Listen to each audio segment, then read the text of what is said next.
एक घने जंगल में पीपल के एक पुराने पेड़ पर कालू कौआ और मिट्ठू तोता बड़े प्यार से रहते थे। कालू थोड़ा गुस्सैल और स्वार्थी स्वभाव का था, जबकि मिट्ठू हमेशा खुश रहने वाला और दूसरों की मदद करने वाला था। एक गर्मी के मौसम में जंगल में भयंकर सूखा पड़ गया। नदी नाले सूख गए और जानवरों को पीने के पानी के लिए तरसना पड़ा। कालू और मिट्ठू भी पानी की तलाश में इधर उधर भटक रहे थे।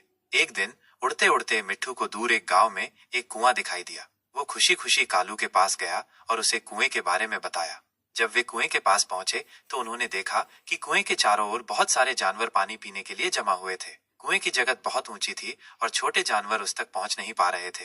कालू ने तुरंत अपनी चोंच पानी में डुबोई और गटागट पानी पीने लगा। उसने दूसरों की परवाह नहीं की। मिट्ठू को यह देखकर बहुत बुरा लगा। उसने कालू से कहा, कालू भाई, थोड़ा रुको। देखो कितने सारे छोटे जानवर पानी के लिए परेशान हैं। हमें उनकी भी मदद करनी चाहिए। कालू ने मिट्ठू की बात अनसुनी कर दी और बोला, तुम हमेशा दूसरों की चिंता करते हो, पहले अपनी प्यास तो बुझा लो। मिट्ठू को कालू का यह रवैया बिल्कुल पसंद नहीं आया। उसने सोचा कि इस मुश्किल घड़ी में सबको मिलकर एक दूसरे की मदद करनी चाहिए। तभी मिट्ठू को एक तरकीब सूझी। वो उड़कर पास के एक पेड़ पर बैठा और जोर जोर सबको बुलाने लगा। फिर मिट्ठू ने उन जानवरों से कहा, देखो दोस्तों, कुएं की जगह बहुत ऊंची है। हम सब मिलकर एक दूसरे की मदद कर सकते हैं।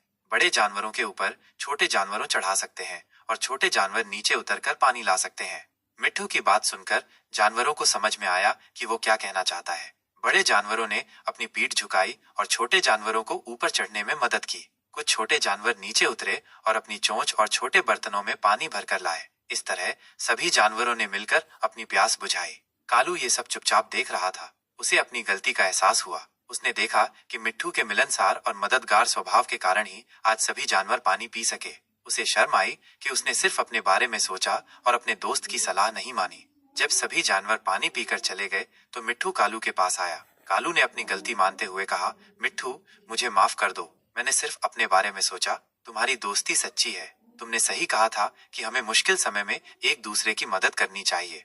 मिट्ठू ने मुस्कुराकर कहा, कोई बात नहीं कालू भाई, गलती हर किसी से होती है, लेकिन हमें हमेशा याद रखना चाहिए कि सच्ची दोस्ती का मोल किसी भी चीज से बढ़कर होता है और मिलकर काम करने से बड़ी मुश्किल भी आसान हो जाती है। उस दिन के बाद से कालू का स्वभाव बदल गया। वो भी दूसरों की मदद करने लगा और उसने समझ लिया कि स्वार्थ से बड़ा परोपकार होता है और सच्ची दोस्ती में ही असली खुशी मिलती है।